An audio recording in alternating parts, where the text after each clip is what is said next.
Ahí estamos grabando, vamos. Bueno, buenos días. Hoy es el último encuentro, el último módulo del curso de capacitación, y en este caso hoy estamos con la doctora en Ciencias Veterinarias, Janina Hecker, que además, es veterinaria, que es egresada de la Universidad Nacional de La Pampa, hizo su doctorado en la Universidad Nacional de La Plata, y actualmente es investigadora del CONICET, y tiene sede de trabajo en el INTA Balcarce. Y el tema de hoy específicamente son las zoonosis, las enfermedades zoonóticas, pero va a hacer hincapié sobre toxoplasmosis. Así que te damos la bienvenida y te agradecemos, Janina, por poder participar, así que esperemos que sea una buena jornada. Bueno, buenos días a todos. Muchas gracias por invitarme a participar. Para mí es un gusto contarles un poco de lo que trabajo. Y acá les va a quedar mi correo electrónico. Cualquier duda que tengan, si no surge hoy, me pueden escribir y seguimos conversando. Vamos a empezar a hablar entonces. Yo hoy les voy a contar de Toxoplasma gondii. Toxoplasma gondii, no me cambia la pantalla. Ahí está, perdón. Toxoplasma gondii es un protozoo, ¿sí? Intracelular, ¿sí? Que pertenece al filo Unapicomplexa, como otros parásitos conocidos como los coccidios, por ejemplo.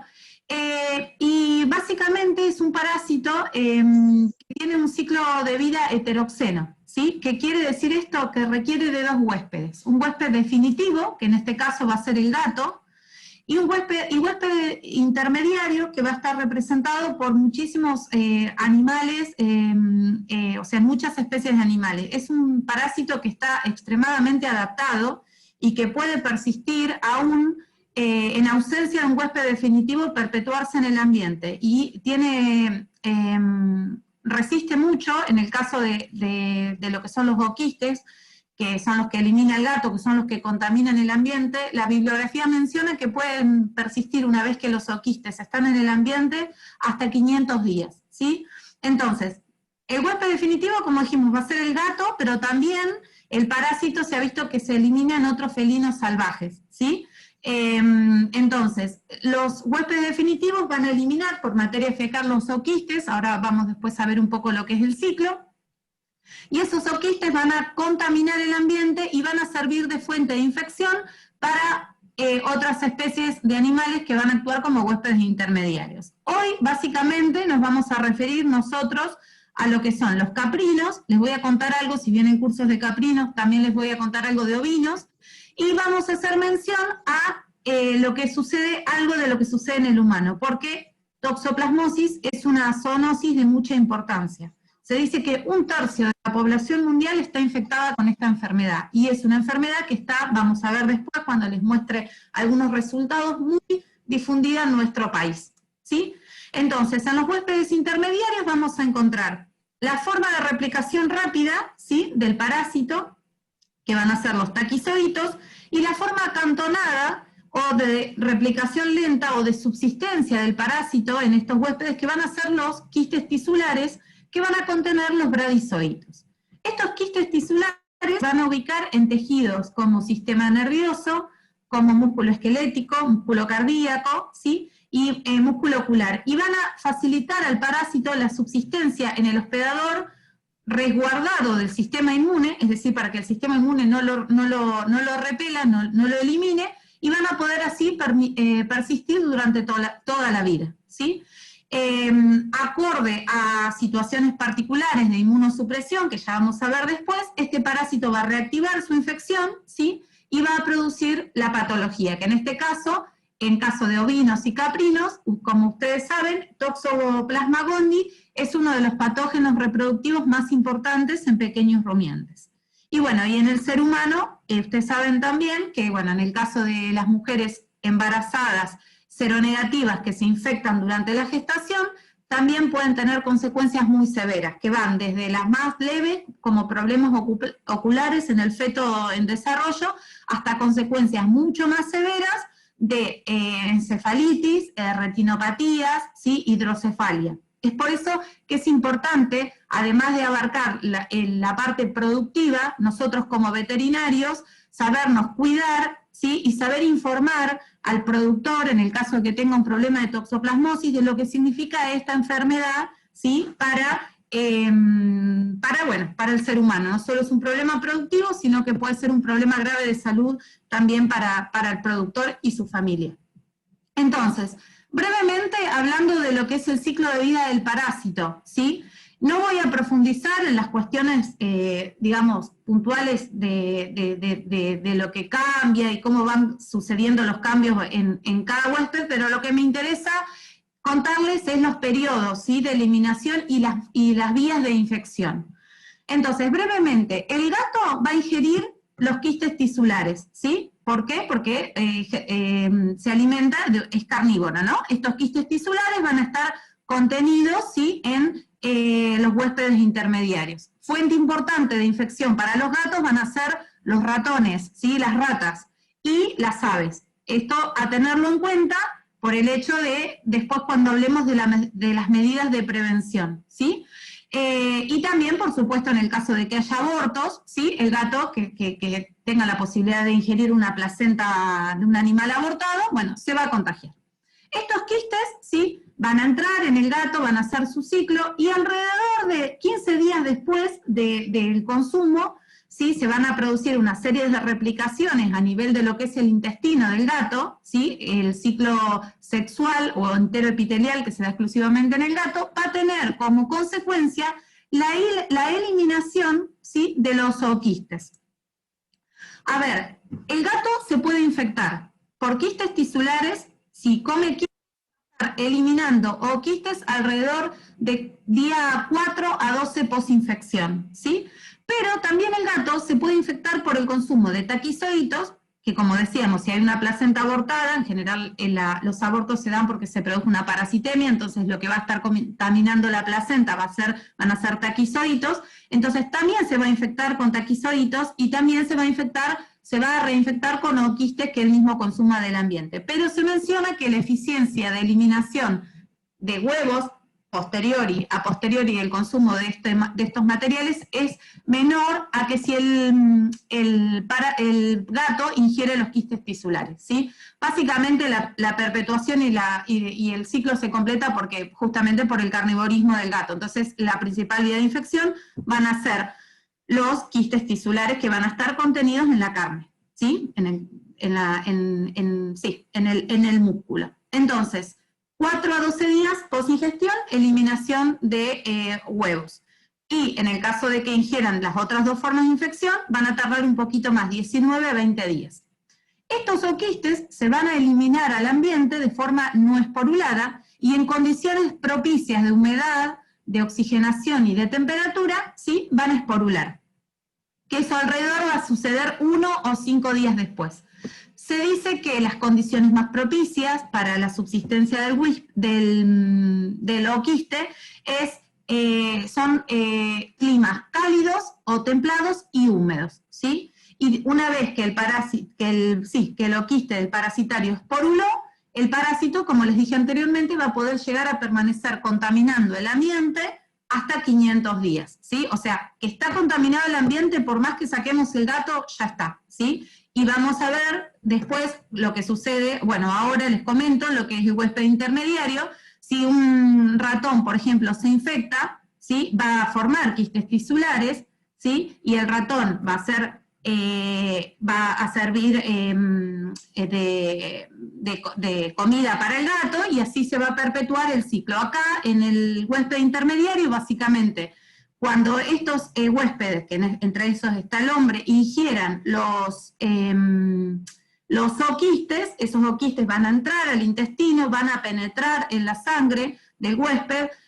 Entre el día 4 y 12 el parásito va a estar haciendo parasitemia, si este tiempo va a ser muy corto. Esto es importante saberlo, ¿por qué? porque es el único momento en que el parásito es susceptible a las drogas que tenemos hoy en día efectivas contra el parásito, ¿sí? Una vez que el parásito, cuando se activa el sistema inmune, el parásito lo detecta y va a formar quistes tisulares, ya no podemos hacer nada. No hay droga efectiva hoy en día que nos cure el animal, digamos, que elimine completamente al parásito, ¿sí? Y en el caso entonces de una mujer embarazada, va a suceder que si es seronegativa se va a infectar, esta parasitemia va a ir a la placenta, va a infectar el feto y va a producir estas consecuencias que les hablé anteriormente, que ahora después vamos a hablar un poquito más.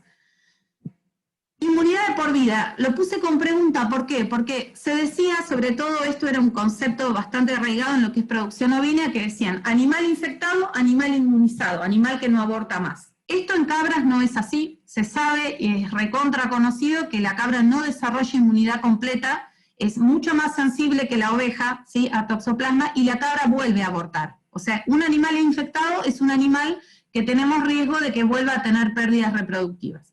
Hoy en día ya son varios trabajos, ¿sí?, que mencionan que en la oveja podría suceder lo mismo en determinadas circunstancias, que ahora después vamos a ver por qué. Porque hay mucha variabilidad genética, a pesar de tratarse solo de una especie de parásito, dentro de esa especie hay muchísima variabilidad genética, y acorde a la variabilidad genética del parásito es el efecto que tiene sobre el hospedador. Incluso en el humano muchas veces se dijo que una persona que se había infectado, en el caso de una mujer, se decía una mujer infectada, es una mujer que está prevenida de tener sintomatología, ¿sí?, durante la gestación. ¿Por qué? Porque desarrolló respuesta inmune contra el parásito. Hoy ya se sabe también, y hay muchos trabajos en medicina humana, por eso esta enfermedad se estudia muchísimo, porque es muy importante en el humano por las consecuencias que genera, que en inmunocompetentes, en personas que están bien de salud con su sistema inmune activo, también podría haber en ciertas circunstancias, acorde a la variabilidad genética infectando, sintomatología, ¿sí? Así que el concepto de inmunidad de por vida, cuestionado. Ya no me animaría a decir que es así. En relación a estructura y función, no voy a profundizar en lo que respecta a la estructura del parásito, porque no es un curso de parasitología, esto es un esquema de lo que es un taquizoíto, ¿sí? Pero lo que me interesa contarles es que cada estructura que tiene el parásito le permite poder subsistir dentro del hospedador y perpetuarse el tiempo, o sea, en el tiempo.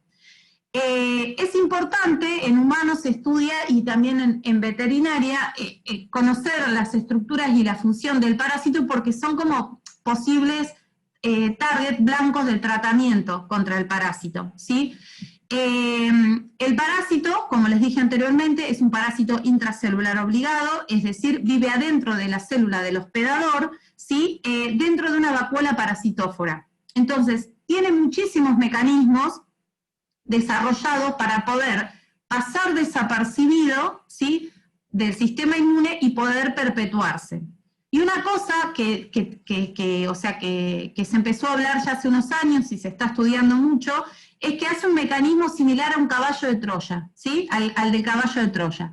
El parásito se mete dentro de la célula del hospedador y empieza a mandar señales, ¿sí?, para que, por ejemplo, hay un mecanismo que ejerce dentro de lo que son las células dendríticas, que ustedes saben son células importantes del sistema inmune, y de esta manera viaja y se distribuye en todo el hospedador y llega a lugares, a tejidos de privilegio inmunitario, es decir, tejidos en donde la respuesta inmune no se da exacerbada, ¿sí?, para no comprometer la funcionalidad.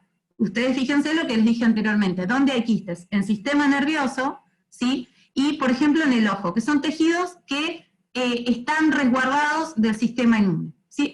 Es un parásito que, digamos, desarrolló todas las estrategias posibles para subsistir. Tampoco voy a profundizar en lo que corresponde a caracterización genética, pero sí me interesa contarles lo que les dije anteriormente y remarcarles, que si bien es una especie de parásito, hay distintas, hoy ya se sabe que hay 12 haplogrupos distintos a nivel mundial, hay alrededor de más de 190 cepas secuenciadas de toxoplasma, que están clasificadas dentro de lo que son linajes clonales, es decir, linajes que varían, tienen poca variabilidad genética, pero sí diferencia en lo que generan en el hospedador, y linajes atípicos, ¿sí? Que estos son típicos de Centroamérica y Sudamérica. En el país en donde más se ha estudiado, porque es una enfermedad, un impacto grande en humanos, es en Brasil, pero acá en el año 2008 se hizo un estudio con distintas cepas aisladas a partir de cerdos, de ovinos, de cabras, ¿sí? De animales de zoológico, y se encontró que nosotros en Argentina, además del genotipo 3, que es también el típico de Sudamérica, tenemos muchas cepas atípicas, ¿sí? Y esto es ¿por qué? Porque tenemos, sobre todo, esto se ve mucho en la zona del litoral. ¿Por qué? Por el estrecho contacto, ¿sí? Con Brasil, ¿sí? Porque es por la cercanía geográfica. Y además, en el caso de humano, que también en Argentina se ha hecho caracterizaciones en el caso de cepas humanas, está asociado, en el caso del humano, al consumo de agua, ¿sí? Entonces, como ustedes saben, muchos de los ríos vienen de la zona de Brasil en el litoral. En cambio, cuando se hacen estudios a nivel de la cordillera, las seroprevalencias, ¿sí? Estudios en Río Negro, en Neuquén, y muestran que las seroprevalencias son más bajas.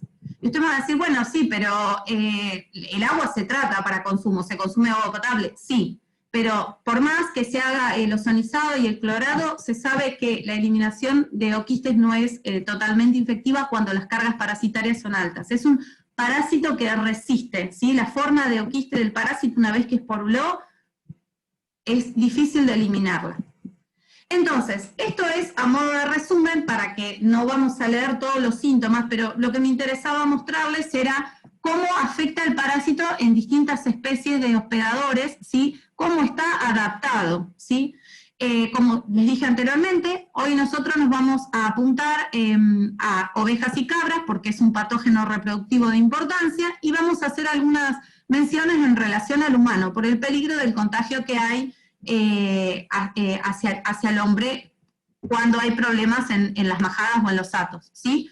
Pero también mostrarles que, por ejemplo, hasta en animales de mar da sintomatología, ¿sí? Más de tipo de cuadros generalizados, de agudos y de encefalitis. Y ustedes me dicen, ¿y en el mar no está el gato? No. Pero, por ejemplo, se ha descubierto que por esto que hablábamos de la fuente de agua infectada, en el mar uno de los principales focos de contagio son los mejillones, ¿sí? Se han encontrado quistes tisulares en los mejillones.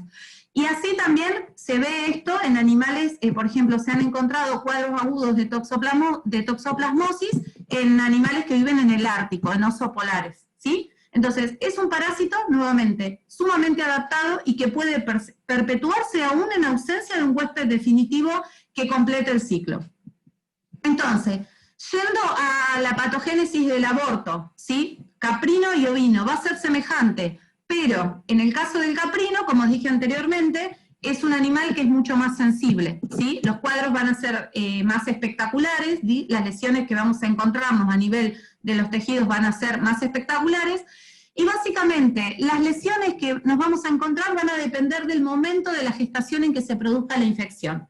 La bibliografía menciona que en realidad el animal es más susceptible al principio, la gestación inicial, la gestación media, en relación a la gestación tardía. Sin embargo, lo que a nosotros nos llega al laboratorio, lo que en general el veterinario remite, son abortos que se dan en gestación media y tardía.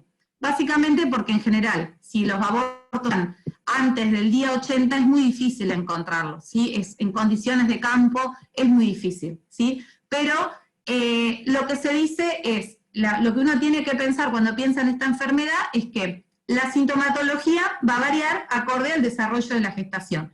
Como ustedes saben, a medida que desarrolla la gestación, se va dando la inmunocompetencia fetal. Y vamos a tener lesiones más severas al inicio de la gestación, o sea, va a ser más fácil que el parásito mate al inicio de la gestación, porque justamente el feto no va a ser capaz de tener una respuesta contra el parásito. A medida que avancemos en la gestación, las lesiones van a ser menos severas y vamos a tener más posibilidades de que nazca un animal infectado y viable, ¿sí? Nuevamente, esto va a depender de la cepa que esté infectando. Si tenemos cepas muy virulentas, podemos tener mortalidad perinatal también por este parásito, ¿sí? Entonces, si la infección se da pensando en lo que es patológico, si ustedes remiten en un laboratorio y te dan un análisis histopatológico, las lesiones al inicio de la gestación van a ser más de tipo necróticas, ¿sí? Lesiones más agudas, lesiones que si la infección se da y hay lesiones severas a nivel de placenta, se van a producir a veces cuadros agudos con lesiones de tipo por la hipoxia, ¿sí? Entonces, necróticas con lesiones de trombosis que van a producir, ¿sí?, el aborto por justamente la falta de oxigenación del feto. Y a nivel del feto nos vamos a encontrar, dependiendo del momento y la severidad y la cepa que esté actuando, desde una leucoencefalomalacia hasta una meningoencefalitis necrotizante, ¿sí? Ya cuando avanzamos en la gestación, al final, nos vamos a encontrar más de tipo lesiones inflamatorias, ¿sí? Esto pensando si ustedes remiten la muestra y te devuelven el análisis histopatológico. Bueno, después vamos a ver en la parte de diagnóstico, les voy a hacer algunas salvedades. Pero lo menciono después en la parte de diagnóstico. Entonces, acá esto es un trabajito en donde se hizo una inoculación experimental por toxo y se ve, como les decía anteriormente, si la infección entre el primero y segundo mes se da, muerte y reabsorción. Esto en general es difícil de encontrar a campo. Lo que nosotros nos vamos a encontrar va a ser lo que suceda alrededor del tercer mes o el cuarto mes de gestación. Abortos o cabritos viables o no viables o congénitamente infectados. Y la infección, en realidad el aborto, nosotros en general lo que nos va a llegar va a ser una momia, ¿sí? Porque lo más común es el aborto tardío, es decir, el aborto, se produce la infección, el feto en desarrollo muere, ¿sí?, se deshidrata y recién como un mes después la madre lo va a estar eliminando, ¿sí? El aborto temprano, que bueno, después lo vamos a ver, esto está bien estudiado, está mucho más estudiado en el ovino, que es la filmina que sigue, ahí en ese caso vamos a tener un fetito un poco más, vamos a volver acá, les voy a contar de acá. Esto, por ejemplo, sería un aborto temprano, lo que decía, lesiones más de tipo de necrosis isquémica y daños de trombosis. Esto va a ser lo que va a ser un aborto tardío, ¿sí? El aborto un mes post-infección. Este aborto va a ocurrir a las 2 semanas post-infección. En general, esto es bastante difícil de diagnosticar, porque como ustedes ven, es chiquitito, ¿sí? Los fetitos son chiquitos.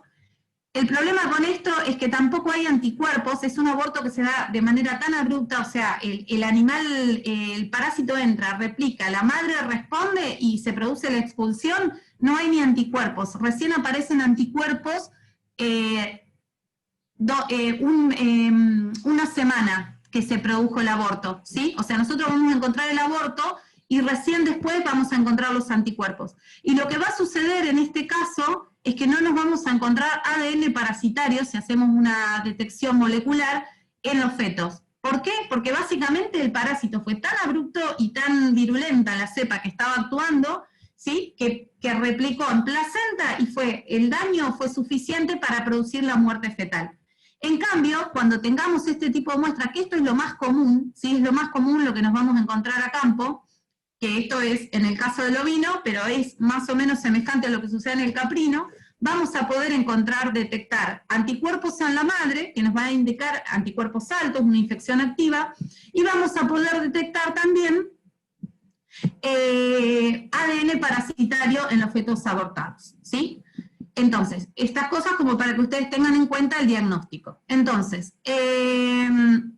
finalmente, en lo que respecta a aborto caprino, para terminar, volviendo a lo que les dije anteriormente, los caprinos pueden volver a abortar, no hacen inmunidad completa, ¿sí? Son muy sensibles a lo que es el parásito. Bueno, en relación al ovino es más o menos semejante. Los ovinos son un poco más rústicos, tienen un poco más resistencia al parásito. Hay trabajos hechos que no encontré en cabra, pero sí en ovejas, en donde se habla de una cierta susceptibilidad racial, ¿sí? En general se habla que las razas que son destinadas a producción de lechera son más sensibles en relación a las de lana, y a la vez las de lana más sensibles a las de carne. Esto tendría sentido un poco por el tema de que, como ustedes saben, los animales que están sometidos a situaciones de producción más intensificadas son animales que viven con una condición de estrés constante. Y una condición de estrés constante da condiciones propicias para que el parásito entre y haga, digamos, y haga de la suya, ¿sí? Entonces, es un poco en lo que respecta a susceptibilidad racial. No leí en relación a cabras, pero sí en ovejas. Y lo que les dije anteriormente, la inmunidad completa era lo que se decía antes en el caso del ovino. Hoy esto ya es bastante cuestionado. Y otra cosa que me parece que es importante remarcar, que después lo vamos a ver en la parte de epidemiología, la forma de transmisión de la toxoplasmosis en ovinos y caprinos, la forma más importante es la transmisión horizontal, es decir, huésped definitivo, gato o felino salvaje, ¿sí? Puma, por ejemplo, a huésped intermediario, ¿sí? La transmisión vertical, que es la transmisión de madre a hijo en preñeces sucesivas, es bastante cuestionada, ¿sí? Muchos años se dijo que en el caso de toxoplasmosis esto no era importante, ¿sí? Que era menos del 4% de las ovejas o de las cabras podían transmitir verticalmente en gestaciones sucesivas el parásito.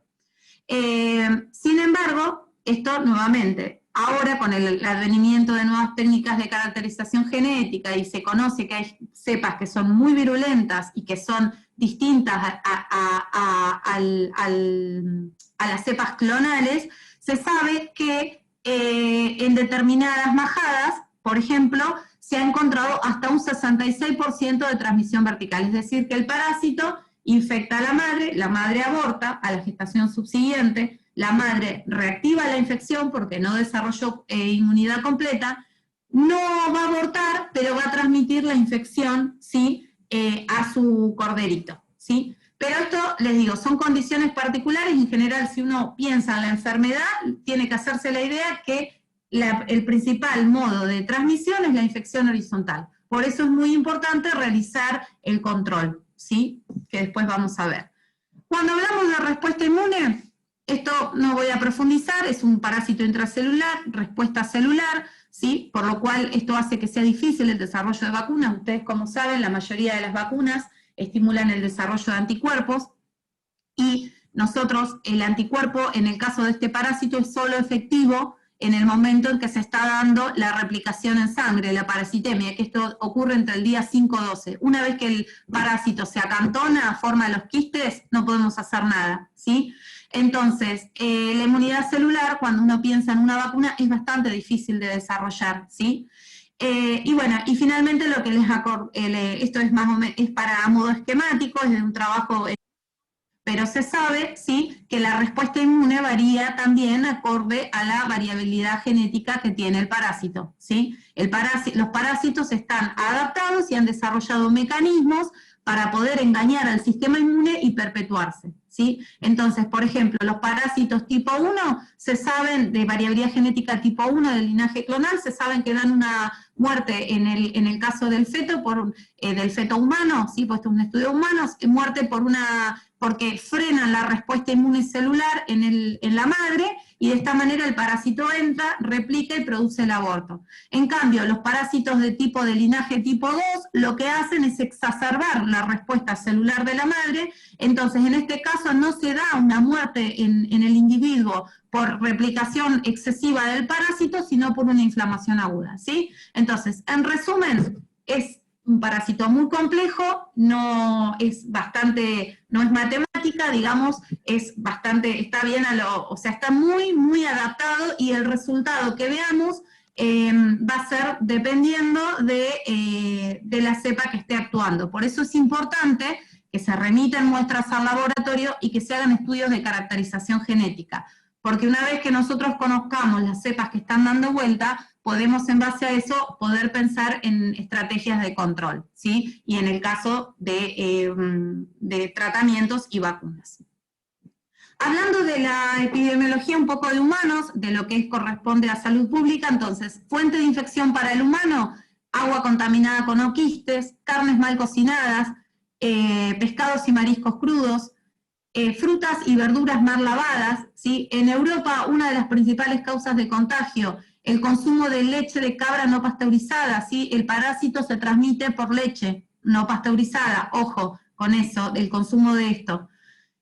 Utensilios mal lavados en donde se cortó carne infectada, y bueno, por supuesto el gato. ¿Sí? Esto lo remarco porque muchos años el gato era el cuco de la toxoplasmosis, y era una mujer seronegativa, ¿sí? Que tenía un gato, nada, le eliminamos el gato, y no es así. Uno puede convivir con un gato, puede tenerlo en condiciones sanitarias óptimas, y quizás contagiarse, ¿sí? Por otro lado. Y hoy se sabe que en estudios a nivel mundial en humanos, menos del 50% de los contagios que se dan en humanos son a causa de gatos. El principal problema es el consumo de carne cruda, verduras mal lavadas y agua contaminada, ¿sí? Entonces, el resto de lo de los climas ya se los mencioné anteriormente. Hablando un poquito de la inactivación, de lo que les decía anteriormente, ¿cómo inactivamos si pensamos en el consumo de carne?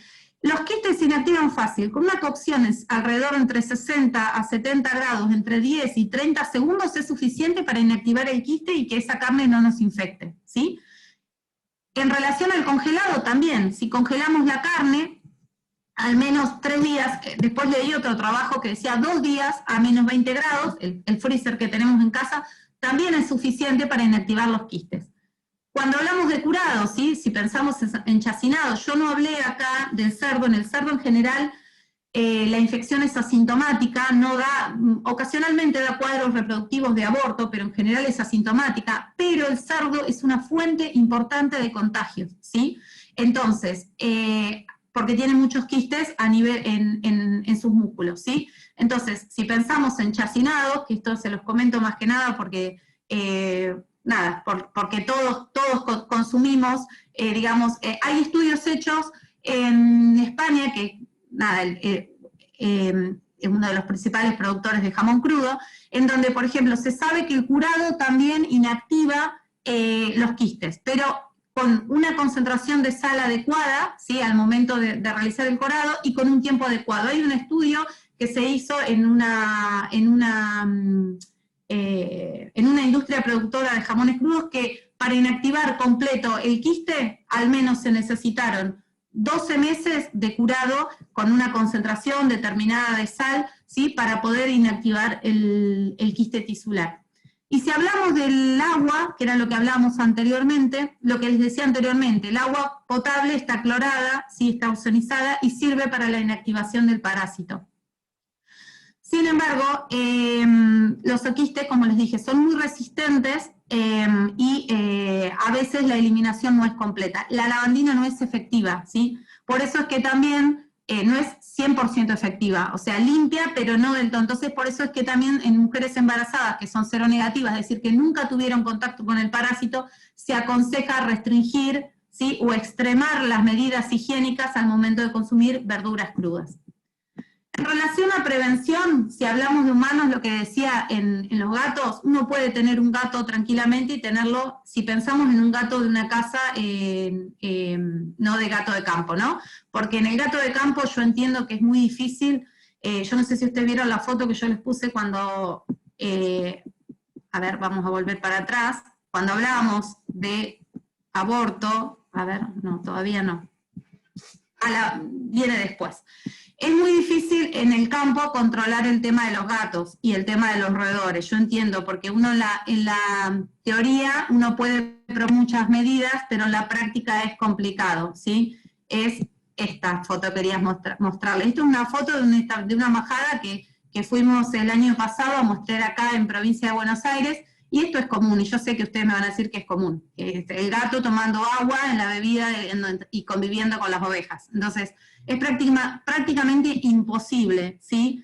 Pero bueno, algunas cosas podemos llegar a hacer, ¿sí? Si pensamos en un gato en una casa que está guardado y una madre una mujer embarazada que nunca tuvo un contacto con el parásito, una de las medidas que se recomienda es la higiene de los areneros, ¿sí? Lo ideal es tratar de mantener la limpieza para evitar que los boquistes se esporulen, ¿sí? Al menos cambiarle la arena a los gatos cada 24 horas. No dar carne cruda, ¿sí?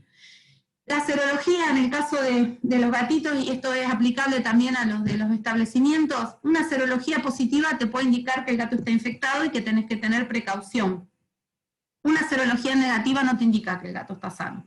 Porque como lo que les decía, el gato es huésped definitivo, pero también actúa como huésped intermediario. Si el gato tiene quistes tisulares, vamos a tener una serología positiva. ¿Por qué? Porque en algún momento el parásito hizo parasitemia, tomó contacto con el sistema inmune y eso nos va a mostrar que el parásito está infectado. Y una cosa que yo no conté, que me olvidé de mencionar hoy y que después, que es para tener en cuenta, es que antes se pensaba que el gatito se infectaba de joven, eliminaba quistes y que los gatos adultos no eliminaban más. Eso hoy se sabe que no es así. Los gatos adultos siguen eliminando parásitos de por vida, a periodo intermitente, y la eficiencia de eliminación en el gato adulto es de 30% menor al gato joven. Pero el gato adulto también elimina. Por eso una de las medidas que se aconsejan es la castración, ¿sí? Que las gatas tratemos, ya que no podemos controlar, no podemos eliminar todos los gatos de los campos, ¿sí? Tratemos de controlar la multiplicación, que no esté, porque a medida que haya más gatos, ¿sí? Va a haber mayor eliminación. Y por supuesto los gatitos jóvenes van a ser el principal problema, ¿sí? Entonces, serología, lo que les decía, una serología no nos indica que el gato que estemos completamente exentos de que el gato esté eliminando parásitos. Bueno, acá algunas cosas que ya se caen de maduro en base a lo que hablamos: cocción de verduras, cocción adecuada de la carne, en el caso de mujeres que son seronegativas, el uso de guantes en jardines para manipulación de alimentos. Bueno, son algunas de las medidas que se mencionan en lo que respecta a esta enfermedad para humanos. En lo que respecta, ya yendo a toxoplasmosis caprina y ovina, ¿sí? Como dije anteriormente, algunos de los conceptos ya los mencionamos. La vía más importante de transmisión es la transmisión horizontal, es decir, de huésped definitivo a la oveja o a la cabra, ¿sí? Después vamos a ver cómo podemos tratar de controlar esto. Es una enfermedad que está muy difundida a nivel mundial, que es un patógeno reproductivo muy importante. Hay un trabajo que salió del año pasado que menciona que Toxoplasma gondii fue el causal del 28% de los abortos ovinos registrados en Reino Unido en los últimos 5 años, ocasionando pérdidas de hasta 1.320.000 corderos por año, ¿sí? O sea, es una enfermedad que a nivel de lo que es la eficiencia productiva de las majadas afecta muchísimo, por eso es importante conocerla, diagnosticarla y tratar de implementar medidas de control, ¿sí? Las prevalencias varían considerablemente entre los países, ¿sí? Esto está muy asociado a las formas de producción, y en el caso de los humanos, que no mencioné anteriormente, a las formas de vida, por ejemplo, a la cultura. Por ejemplo, en Francia hay un problema, acá de hecho se ve que está también reflejado, esto es un cuadrito de seroprevalencias de ovinos. Fíjense, en Francia una seroprevalencia global en el país del 65%, y en el humano es aún más alto. ¿Por qué? Porque los franceses tienen la cultura de consumir muchísima carne cruda, ¿sí? Comen un plato que es como una especie de carne picada, mezcla de carne de cordero, carne de cabrito, picado. Bueno, eso es una fuente de contagio, digamos. Entonces, va asociado. Y en el caso de las formas de producción, lo mismo, ¿sí? A medida, si uno piensa en la intensificación, animales estresados, animales que tienen más probabilidad de tener sintomatología con el parásito. Pero también, si habla de situaciones de producción extensiva, también, ¿sí? Por el hecho de que el gato va a estar, y usted me va a decir, no, pero bueno, yo tengo casa y no tengo gato. Bueno, lo que dije, la fauna silvestre tenemos, ¿sí?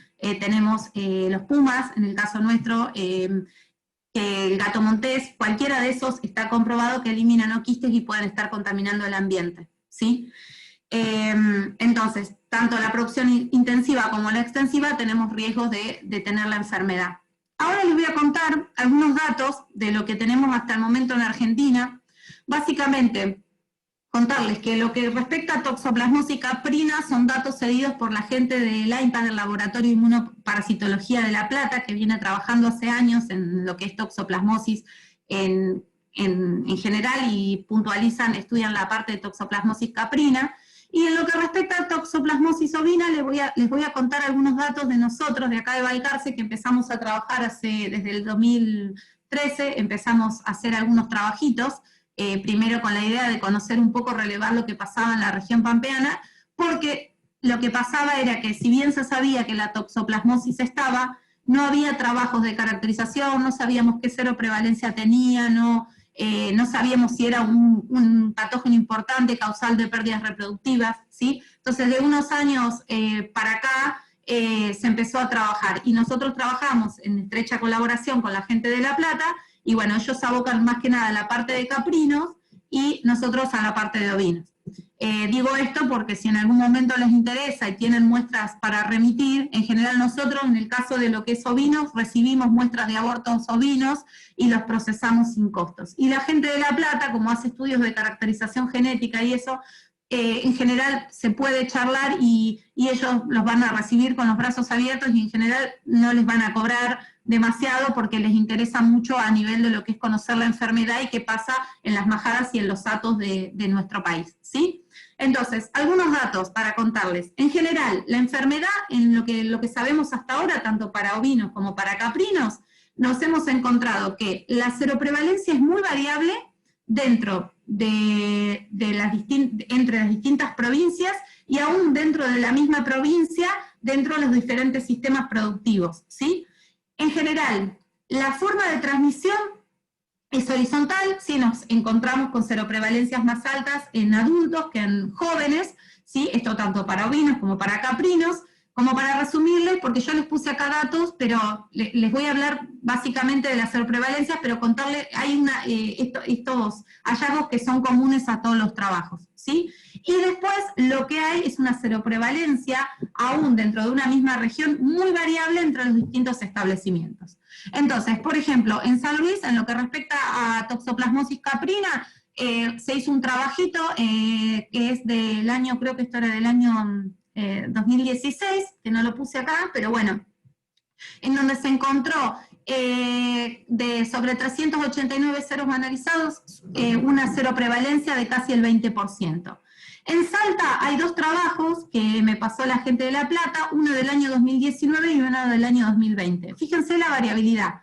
En se trabajó sobre 686 animales, ¿sí? Que corresponde en 3 regiones de las quebradas áridas, Chacos Salteños y Valles Templados, y se halló una seroprevalencia global del 16%. Pero cuando se trabajó, se dividió las unidades productivas de acuerdo a la zona, se encontró que, fíjense la variabilidad, en la parte de lo que es los Valles Templados se encontró una seroprevalencia de hasta el 26%, ¿sí? Contra una seroprevalencia del 10% que se encontró en la zona del Chaco Salteño. Y cuando se hizo un estudio que es del año pasado sobre la zona de los Valles Calchaquíes, trabajando sobre 35 unidades productoras familiares, se encontró un 76% de seroprevalencia en los establecimientos, con una prevalencia general, global, entre los establecimientos del 48%, y una variación de prevalencias intramajada que varió desde el 20% hasta el 80% en algunos atos. Cuando hablamos de la zona de La Rioja, lo que hay es 22%, la zona de Río Negro un 20%, y en Buenos Aires hasta un 63% en cabras productoras de leche, ¿sí? En la zona de Córdoba un 33%. Por el momento no tenemos trabajos publicados de lo que es Santiago del Estero, ¿sí? Así que yo les traté de buscar como para darle una idea por región, lo que tenemos. Así que bueno, nada, si están interesados algunos y tienen problemas de aborto, por ahí sería interesante que se contacten con la gente de La Plata para ver si pueden realizar algún seguimiento, porque sería interesante conocer qué está pasando en la zona de Santiago, ¿sí? En lo que respecta a abortos, ya trabajando con material abortado, con fluidos fetales, con placentas y con sistema nervioso, sobre 25 especímenes analizados, se implicó a Toxoplasma gondii como un 24% en un 24% de las muestras, es decir, que en un 24% estuvo implicado este parásito como causal de pérdidas reproductivas, ¿sí? Y lo que les decía anteriormente, ¿se acuerdan que hablábamos de que los trabajos mencionan que la parte inicial y media hay mayor sensibilidad? En este trabajo la mayor parte de los abortos que fueron remitidos para el diagnóstico se dio en el tercio final de la gestación.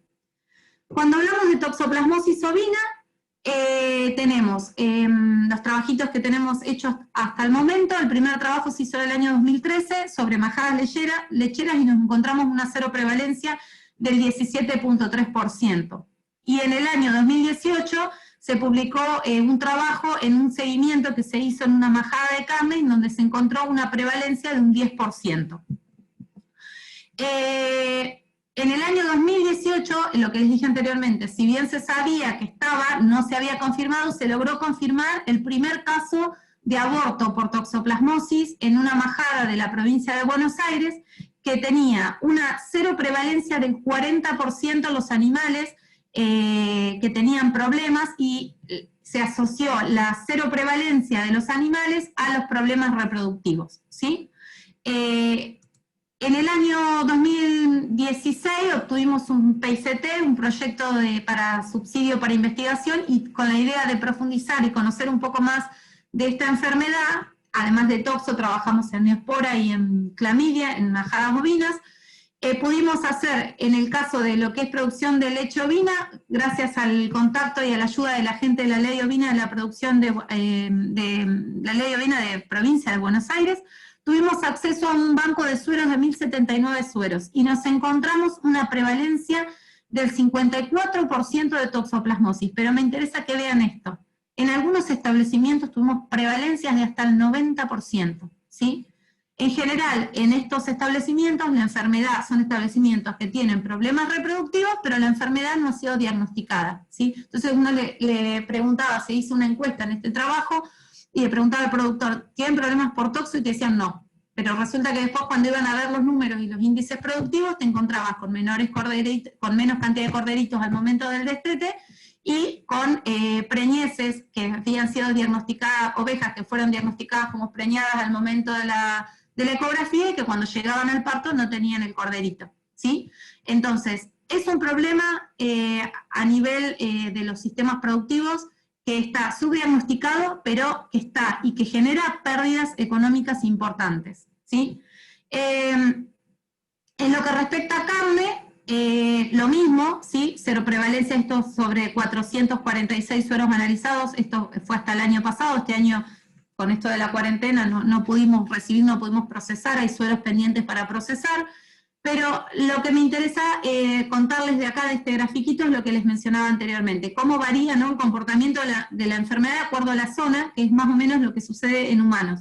Fíjense, el establecimiento 2, 3 y 4 corresponden a establecimientos de la puna catamarqueña. No encontramos anticuerpos contra el parásito. En cambio, el establecimiento 1 y el 5 corresponden a establecimientos de la zona del litoral, ¿sí? Y estos establecimientos 6 y 7 de la zona de la región pampeana. Cuando estudiamos causas de abortos, ¿sí? Nos encontramos, hasta el año pasado nos habían remitido 31 especímenes para analizar, ¿sí? Y nos encontramos a toxo como causal de un 12% de los abortos provocados, ¿sí?, por parásitos, por protozoos parasitarios. El otro parásito también que estamos trabajando, que para sorpresa nuestra, es neospora, que siempre se dijo que neospora no era un causal de pérdidas reproductivas en ovinos, y nos encontramos que hay muchos de los abortos que nos habían remitido eran causados por neospora. Entonces, digamos, hay muchas enfermedades que se dicen acá, que en pequeños rumiantes, que se dice que no tienen importancia, y en general es porque no se las ha buscado. Cuando uno busca, empieza a encontrar y ve que tienen un impacto real sobre los sistemas productivos de nuestro país, ¿sí? Este año, en marzo, ¿sí?, nos llamaron de un tambo bovino de Peguajó, ¿sí?, que tenía 600 ovejas en ordeñe, y bueno, pobre gente, un desastre. Le abortaron más de 30 ovejas tuvieron una cantidad importantísima también de muertes perinatales, y básicamente el problema había sido que la gata había parido, tenía unos gatitos chiquitos, y los gatitos iban a dormir donde tenían los suplementos que le daban de comer a las ovejas en el momento del ordeño. Y bueno, desastre. Aparentemente las ovejas nunca habían tenido contacto, era una majada que estaba limpia, y bueno, el parásito entró por primera vez y bueno, hizo estragos. Esto no presento nada de esto, porque esto es un trabajo que se están evaluando los datos, que es parte de una tesis de maestría, pero bueno, lo que les quiero dejar, el mensaje que me interesa que les quede, es que este número este año va a ser muchísimo más alto. Y esto es lo que nos llega a nosotros, y tenemos las posibilidades de acceder a las muestras, pero imagínense que hay un montón de gente que pierde, que tiene abortos y no manda para diagnóstico, o sea, se nos está escapando muchísimo, pero bueno, dentro de lo que tenemos, está bueno que al menos podemos ir viendo más o menos lo que está pasando con la enfermedad en nuestros sistemas productivos.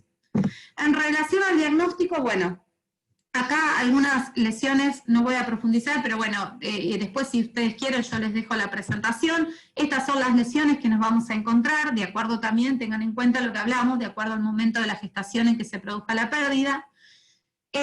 Acá técnicas serológicas hay muchísimas, ¿sí? Nosotros básicamente nos valemos en lo que es veterinaria, de la inmunofluorescencia, del ELISA y el ELISA de avidez, cuando queremos ver la infección, si es una infección nueva o una infección pasada, y en el caso de que trabajemos con animales silvestres, cuando queremos conocer un poco el ciclo selvático del parásito, recurrimos a la microaglutinación, a la aglutinación al lácteos o a la hemoaglutinación, ¿sí?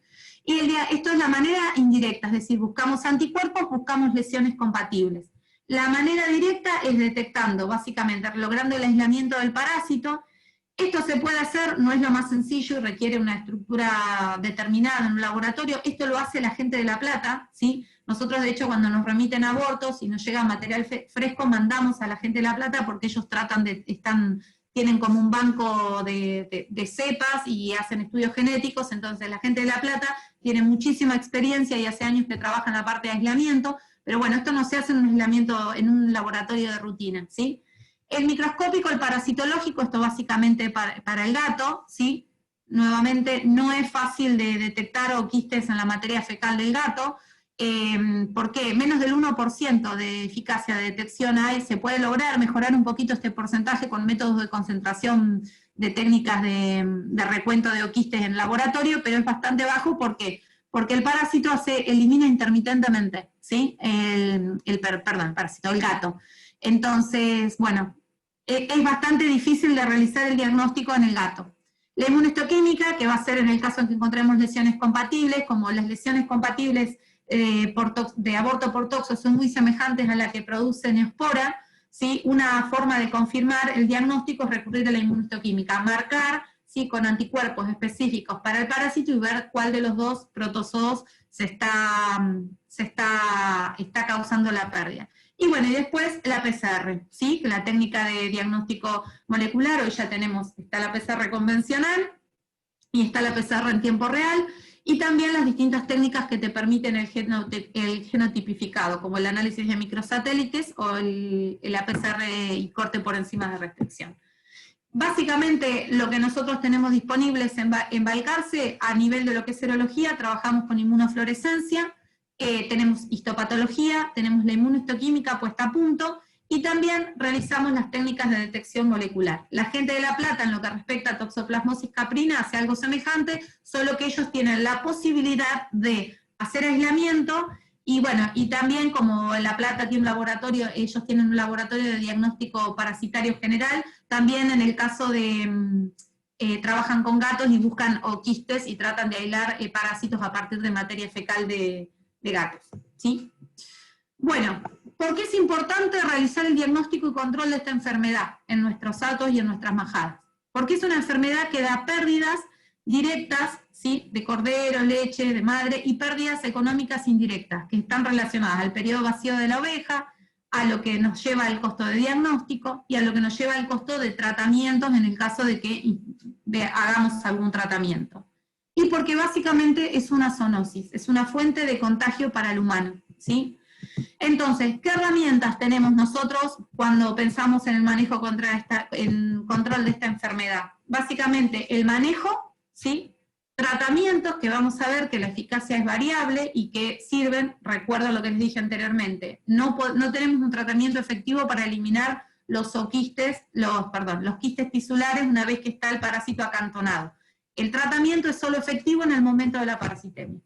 Y vacunas. ¿Qué vacunas? Hay una vacuna que se desarrolló que la vamos a ver después, que no está disponible en el país, que se usa en otros países para el control de la toxoplasmosis ovina y caprina. Entonces, ¿dónde hacemos el control? Fundamental esto. Cortar el ciclo, o sea, tratar de cortar el contacto gato-oveja, ¿sí? Yo sé que es difícil en el campo, que es fácil decirlo, pero bueno, tratemos de evitar que los gatos ingresen a los lugares donde están las ovejas, las cabras, en condiciones de campo es difícil, bueno, tratemos de controlar esto. Entonces, si tenemos el gato, tratemos de tener en las condiciones sanitarias lo mejores posibles, ¿sí? Tratemos de hacer control de roedores, de mantener la higiene, de esterilizar las gatas, ¿sí? No darle de comer carne cruda, ¿sí? Tratemos de que el gato no coma carne cruda. Yo sé que son cosas que ustedes seguramente me escuchan y dicen, a campo todas estas cosas son difíciles de implementar. Pero bueno, pequeñas cositas, pequeños pasos que uno da disminuyen, o sea, contribuyen al control de la enfermedad. O sea, uno hace lo que puede, pero está bueno tratar de empezar a hacer algo, ¿sí?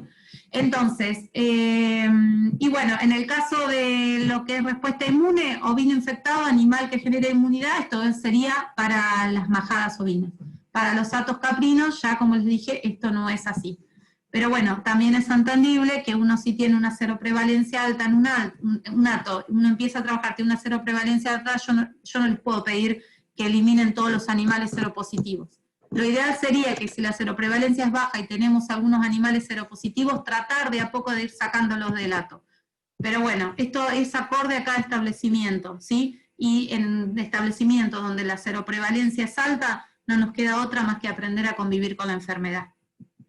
Tratamientos. Bueno, los tratamientos básicamente no curan el animal, ¿sí? Contribuyen a bajar los abortos, ¿sí? Y el tratamiento, esto es importante que les quede claro, solo es efectivo en el momento de la parasitemia, ¿sí?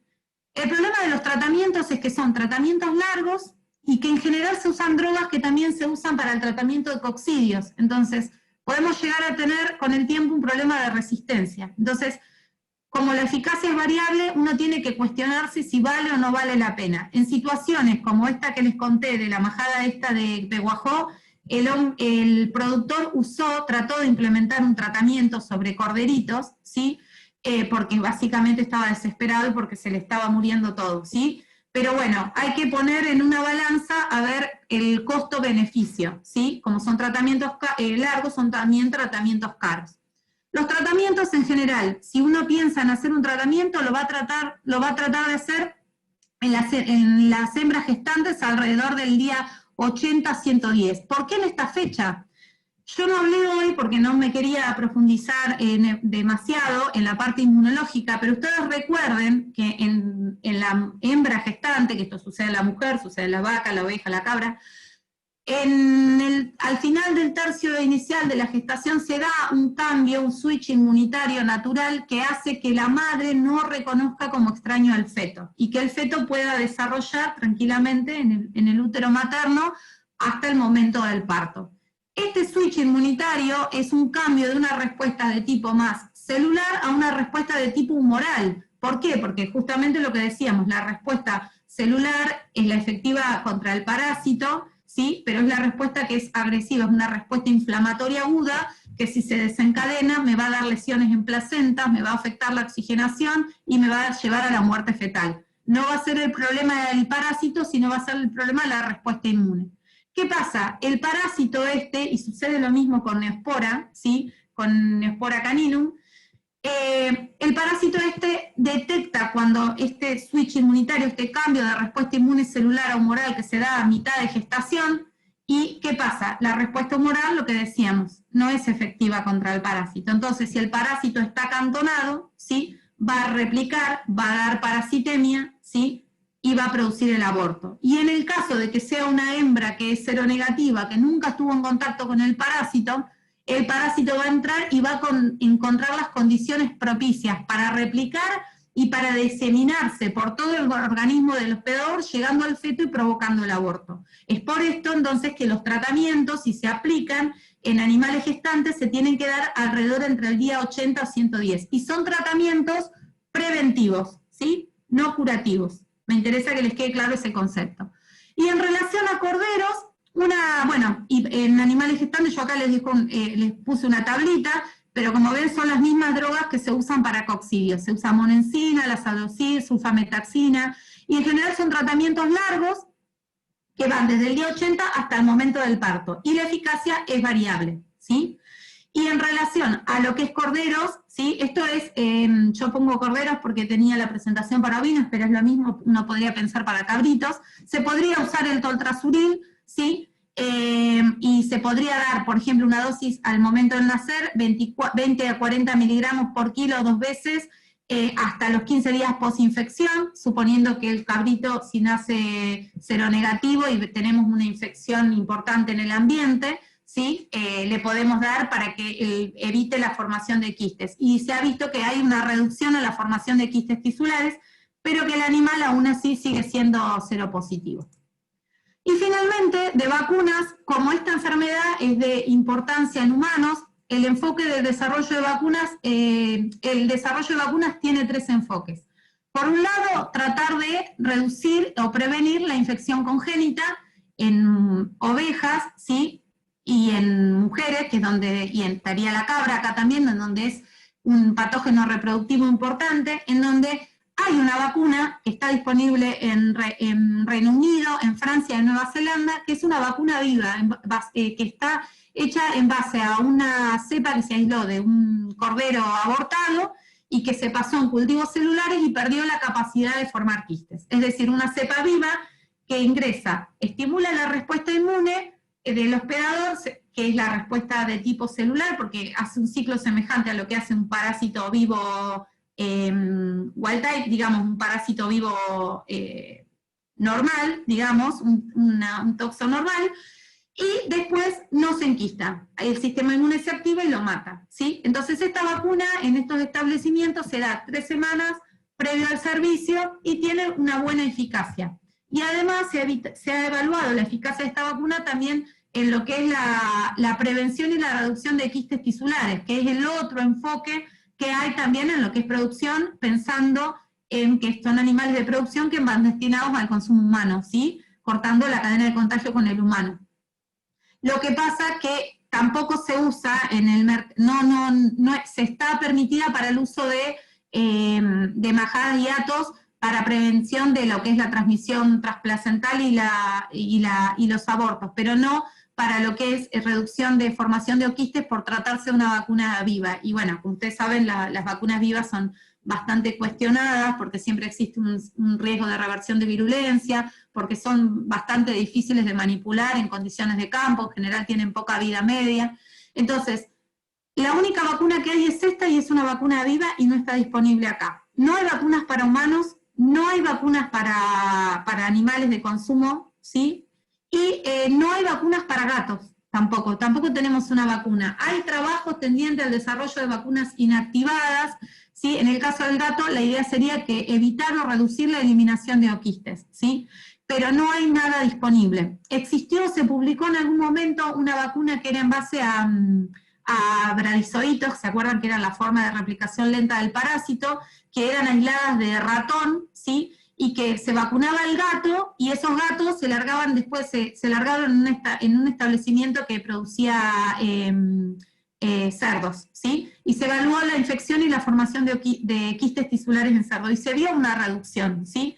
Y tenía buena eficacia, pero nunca llegó a producirse en escala y nunca llegó al mercado, porque básicamente era difícil de producir en los ratones y también porque se debía conservar en nitrógeno líquido de manera liofilizada y tenía 15 minutos entre que se producía el descongelado y la aplicación en el gato. Esto en condiciones prácticas es totalmente inviable, ¿sí? Entonces, bueno, nada, vacunas no tenemos nada en el país y hay mucho todavía, se está trabajando muchísimo porque justamente la idea sería tratar de encontrar algo para prevenir la enfermedad en humanos, pero por el momento no hay nada. En Argentina y a nivel mundial solo la única que tenemos en estos 3 países es esta cepa que es viva. Así que bueno, esto es todo lo que tenía para contarles y bueno, si tienen alguna pregunta y se las puedo responder, estaré encantada de hacerlo.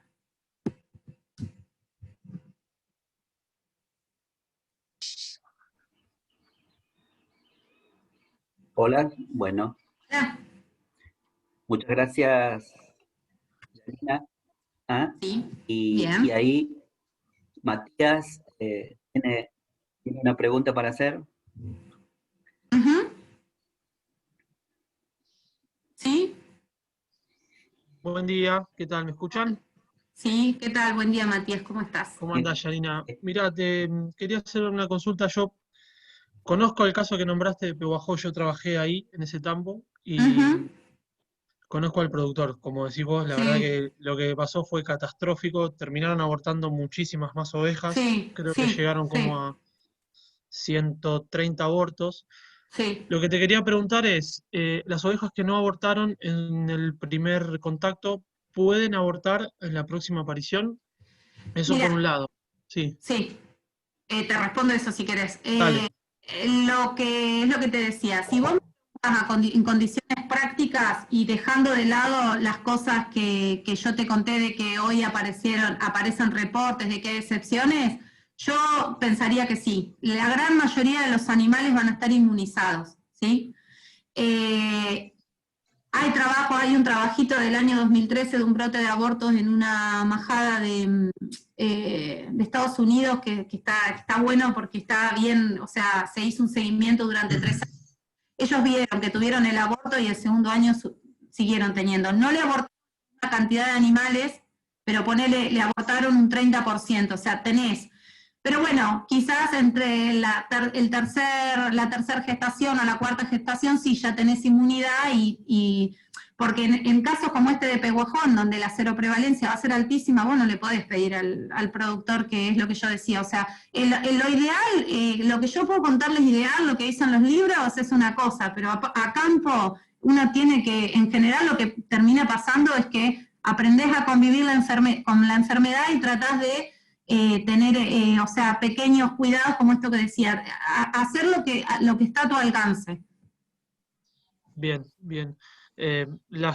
Lo mismo para aquellas que ya abortaron. Tanto las que no abortaron como las que abortaron también pueden volver a abortar el lote ese que abortó. Sí, sí, sí, sí, sí, Bien. sí. Sí, además vos imaginate que esto aparentemente era un rodeo, una majada limpia, Sí, porque, sí, viste, entonces el ambiente es lo que te decía, o sea, vos imaginate lo que debe ser eso, o sea, está todo diseminado. Y yo una sí. cosa que dije, que es importante, igual después el chico este que está trabajando es un tesista mío, Facundo, que es un jefe de residente acá de Balcarce, y Facu se fue a muestrear al campo, está con el productor, siguiendo, haciendo asesoramiento, él nos manda a nosotros, ahora yo analicé algunos fetos, pero bueno, después con todo esto se cortó, no pude ir más porque ahora no puedo entrar al INTA Balcarce por lo de que en Mar del Plata hay circulación comunitaria, pero bueno, estábamos trabajando con el productor, él hizo tratamiento, usó Toltra en los corderitos, y bueno, nada, vamos a tratar de hacer un seguimiento, acompañarlo, Facu, y también Facu lo que va a hacer es un estudio del impacto económico, que eso me parece interesante, porque estaría bueno, no hay datos numéricos, está bueno mostrarle, muchas veces el productor ve la importancia, que eso lo vemos en bovinos, ve la importancia de la enfermedad cuando ve números. Cuando ve lo que la Claro. enfermedad está causando. Entonces, bueno, un poco lo que vamos a hacer es acompañarlo, tratar de hacer un seguimiento y hacer un estudio del impacto económico de este establecimiento, a ver si, nada. Sí, sí, no. Las Pero sí, pérdidas ahí fue son. tremendo Las porque pérdidas van a dar por las nubes. sí, sí, no, además estaba desesperado, pobre. Sí, sí, sí. Fue tremendo, sí. Bueno, gracias. Gracias a vos. Ahí hay otra pregunta, Walter, dice Sí, que las cabras se Sí, transmite, sí. bueno, por el medio de la leche, Y si es así, ¿qué tratamiento se le hace? No, bueno, a la leche. Si está, lo que vas a encontrar en la leche es los taquizoitos, ¿sí? La forma de los taquizoitos es mucho más sensible, mucho más fácil de matar el parásito que los zooquistes y que los quistes. Entonces, básicamente, nada, en el caso del consumo de la leche de cabra a campo, pasteurizarla, hervirla. Con eso va a ser suficiente. Lo importante es no consumir leche cruda, ¿sí? Porque si la cabra está en parasitemia y abortó y te está eliminando taquizoitos por leche y consumís, se infecta al humano. Bien.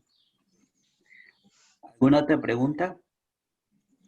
Sí, yo tengo una. Ahí ¿Sí? está Armando. Hola, Janina. Hola, ¿qué tal, interesante Armando? ¿Cómo estás? Muy interesante la charla, ¿eh? Bueno, muchas gracias. No, lo que te quería comentar y consultar es que en la zona nuestra, yo vivo en Chamical, y bueno, el INTA tiene acciones sobre los departamentos que están dentro del llano principalmente, y hace como 3 años más o menos, pero es una cosa que se repite, un hecho que se repite, que es hablar de las tormentas de aborto del caprino. Las ovejas casi no, son muy poquitas aquí. Hay una relación más o menos de 1 o 2 ovejas por cada 10 cabras. Y lo que se ha hecho es sangrado para ver brucelosis, como una estrategia de diagnóstico. Sí. En general, la enfermedad está, pero te da muy baja proporción. Sí. Pero solamente es eso. Analizamos solamente brucelosis y no esta enfermedad. Entonces, pero hay, yo conozco casos de gente que trabaja, que vive en el campo, que ha tenido esta enfermedad en los chicos. Lo que te quería preguntar es ¿qué material, o sea, en La Plata donde se analiza esta enfermedad, qué material es el que se envía y qué condiciones tiene que tener el material que envías para análisis? Sí. Bueno, tanto para ovejas o para cabras, lo mismo. En el caso de que tengan un feto abortado, primero, bueno, ahora este año es complicado, post pandemia la cosa va a cambiar y hay que hablar y comunicarse con la gente porque también están todos los transportes complicados y eso, pero en condiciones normales, si todo funciona, lo ideal es tratar, si uno encuentra el feto, con guantes y con mucho cuidado, meterlo en una conservadora, no congelarlo, con refrigerantes para que trate de llegar en las mejores condiciones posibles, porque ya ustedes, lo que les decía, lo más común, lo que van a encontrar en el campo en general va a ser una momia, o sea que ya la momia es ya un feto que es autolítico, si ya la muestra no es la ideal, pero a nosotros nos sirve igual a nivel de laboratorio porque podemos hacer diagnóstico molecular de eso y podemos hacer serología de fluidos fetales y podemos tratar de hacer una histología, ¿sí? Entonces, mandar eso. Y lo ideal es, en el caso, si tenemos la posibilidad de encontrar a la madre que abortó, sangrar a la madre y mandar una muestra también de sangre de la madre. Y si estamos hablando en condiciones aún más ideales, lo ideal sería mandar, no sé, 10 muestras de animales con problemas reproductivos y 10 muestras de animales que tienen el cabrito al pie, digamos. Entonces, para también hacer algún estudio estadístico y poder determinar si hay asociación entre la cero prevalencia y la presencia de pérdidas reproductivas.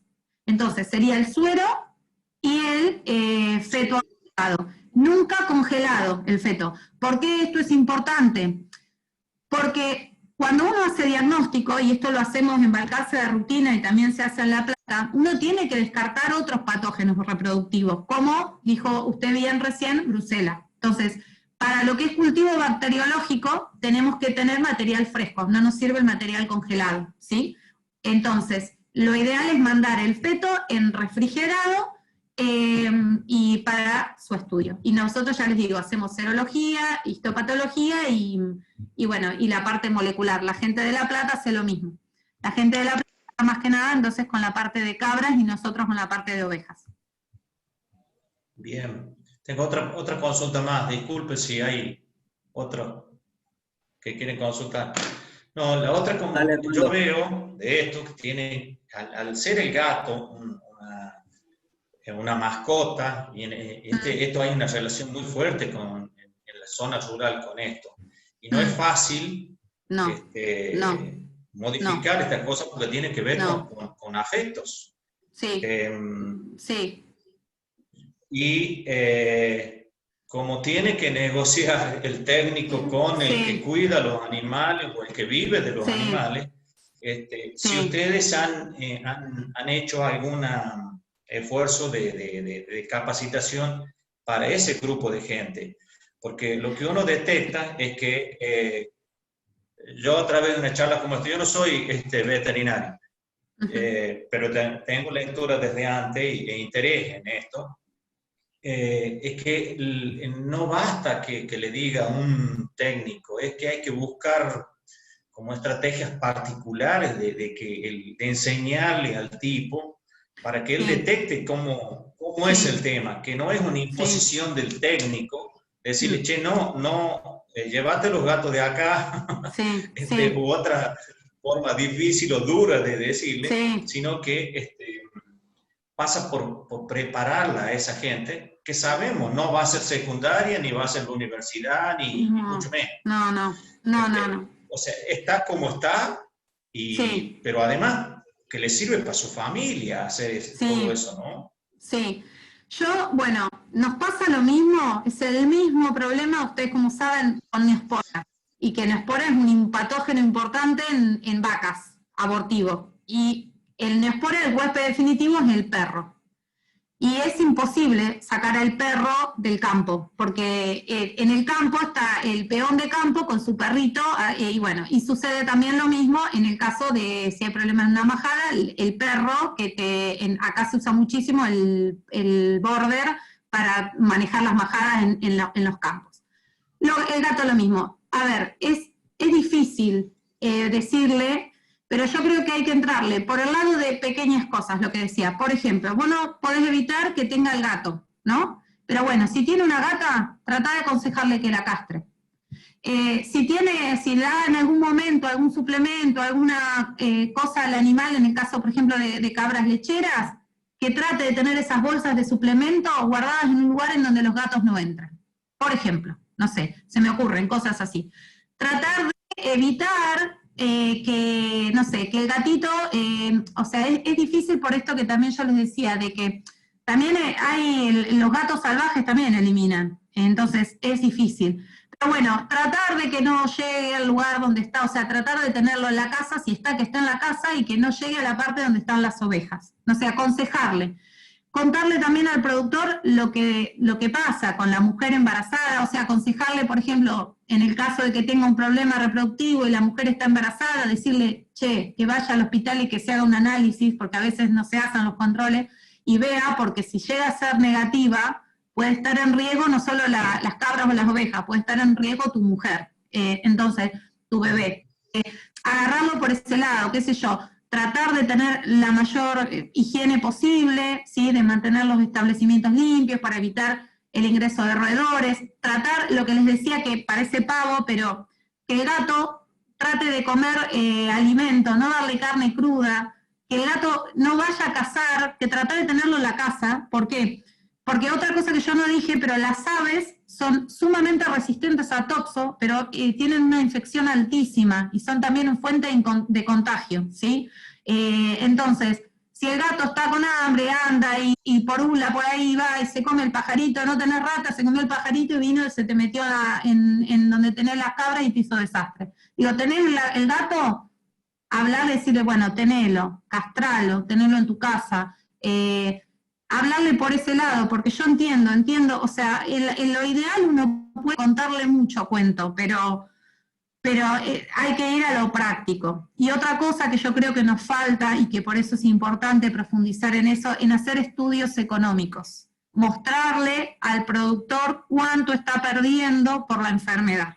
Mostrarle en plata. Donde él vea que disminuye muchísimo la eficiencia productiva, va a empezar a abrir los ojos y eso fue en realidad lo que pasó con Neospora. Mucho tiempo Neospora era una enfermedad en bovinos, que no se le daba bolilla y que decía, no, está re común. Cuando empezaron a aparecer los estudios económicos, cuando se empezó a mostrar la difusión y se dijo, no, a ver, no tenés vacuna, no tenés tratamiento, pero podés buscar una manera de controlar y tener buenos resultados a largo plazo y mirá lo que te estás ahorrando, empezaron todos. Y hoy en día la mayoría de los establecimientos de acá de la cuenca hacen control de neosporosis, remiten sueros, fetos para su análisis. Digo, es eso, es tratar de ir por ese lado. Es un camino de hormiga, porque en pequeños rumiantes muchos años no se hizo nada, o sea, se sabía que estaban las enfermedades, se suponía, pero de unos años para acá se empezó a trabajar, se empezó a investigar y se empezó a conocer más. Antes uno hablaba de pequeños rumiantes y hablaba de brucelosis, nada más. Y hoy se están trabajando en otras enfermedades y se está buscando, y es lo que dije antes, en la medida que uno busca, las enfermedades empiezan a aparecer. No es que no están, es que están subdiagnosticadas.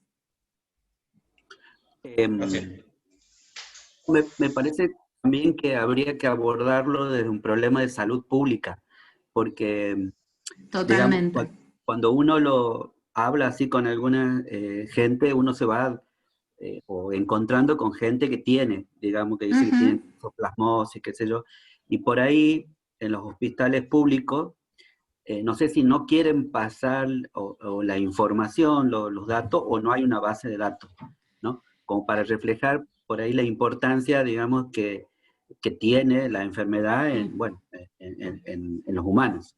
Entonces me parece que eso también es una cuestión, es un abordaje como más integral. Yo creo, y acá me va a matar, no creo que haya ningún médico acá, pero acá es donde viene el rol importante que tiene el veterinario. La realidad es que en los hospitales muchas veces la zoonosis pasa, o sea, se comen algunos diagnósticos. A ver, toxoplasmosis es muy importante porque más allá de lo que dan las personas embarazadas, es una enfermedad que tiene alto impacto en personas con enfermedades inmunosupresoras, como en el HIV, o personas con problemas que han sido trasplantadas y que están inmunosuprimidas. Entonces se estudia, o sea, hay un grupo, de hecho la semana pasada hubo un seminario de la gente del Malbrán, el doctor Durlach, que trabaja hace años y tiene muchísima experiencia, pero él mismo decía que hay muchos agujeros negros. Hay muchos agujeros negros. Y muchas veces, y también porque se asocia que si la mujer, si hay anticuerpos no hay problema, y seguramente nos estaremos comiendo muchísimos, se estarán comiendo muchos diagnósticos. Hay toxoplasmosis en personas inmunocompetentes, o sea, personas que están bien. El otro día leía un caso de un nene de 2 años, con problemas que fue publicado, con problemas, era un nene que era normal, que la madre era seronegativa, y el nene empezó con un problema grave de uveitis, con problemas a nivel nervioso, con cuadro de encefalitis, después se complicó una neumonía, no le encontraron la vuelta y empezaron a investigar, resulta que encontraron en el chico títulos altísimos de toxo, le hicieron un tratamiento, porque en este caso, digamos, hay una parasitemia si la infección es reciente, el tratamiento fue efectivo y sí, era un caso de toxoplasmosis, en una criatura de 2 años que la madre no era positiva, digamos. Entonces, digo, no es lo más común, pero pasa. Entonces, si pasa, hay que abrir el ojo, porque, o sea, es una enfermedad que es peligrosa y que tiene consecuencias severas. Entonces, sí, para mí es importante. En La Pampa, bueno, yo porque soy de La Pampa, nací allá, bueno, una de mis amigas, que es veterinaria, trabaja en el Departamento de Salud Pública del Hospital Lucio Molas en Santa Rosa, y básicamente los médicos trabajan en conjunto con 2 veterinarios cuando aparecen casos de zoonosis. Digamos, se hace un abordaje integral.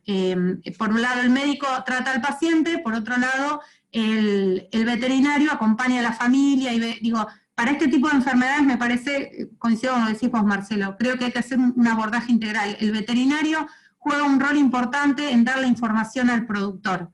Bueno, a veces no está la posibilidad de que el veterinario pueda estar en el hospital, pero sí acercándose al productor y contándole de la enfermedad y sabiendo las consecuencias que puede llegar a tener si no se hacen las cosas bien. Una consulta. Los abortos por toxoplasmosis, ¿se dan en alguna época así en particular? ¿Hay una prevalencia así que, bueno, es en esta época donde más prevalecen o no? ¿Época del año? No depende por el año, depende por el momento de la gestación. Es esto que hablábamos anteriormente, digamos. Se da esto por el momento de la gestación y también por el estatus sanitario del hato, de la majada, ¿sí? Si vos tenés, a ver, una majada limpia, que fue lo que medio pasó en el caso este de Peguajó, y te entra un gatito y te eliminó quistes y las ovejas consumieron y estaban justo al final del parto, pero no tenían anticuerpos y tuviste una tormenta de abortos al final, cuando no es lo más común. Digamos, depende del estatus sanitario, depende de la genética de la cepa que esté actuando, ¿sí? Depende del momento de la gestación, ¿sí? Esto que decía, en general, al principio de la gestación, el aborto se va a dar, no va a ser lo más común, pero se va a dar y no va a ser por el parásito en sí, sino va a ser, o sea, por la respuesta inmune de la madre. En el tercio medio, al final de la gestación, es el momento ideal. Entonces, si hay una carga parasitaria alta en el ambiente y la cabra gestante es negativa y se infecta, sí, va a darse una tormenta de aborto. Digamos, depende, no lo asociaría a una condición climática, lo asociaría más que nada al momento que están los animales de gestación.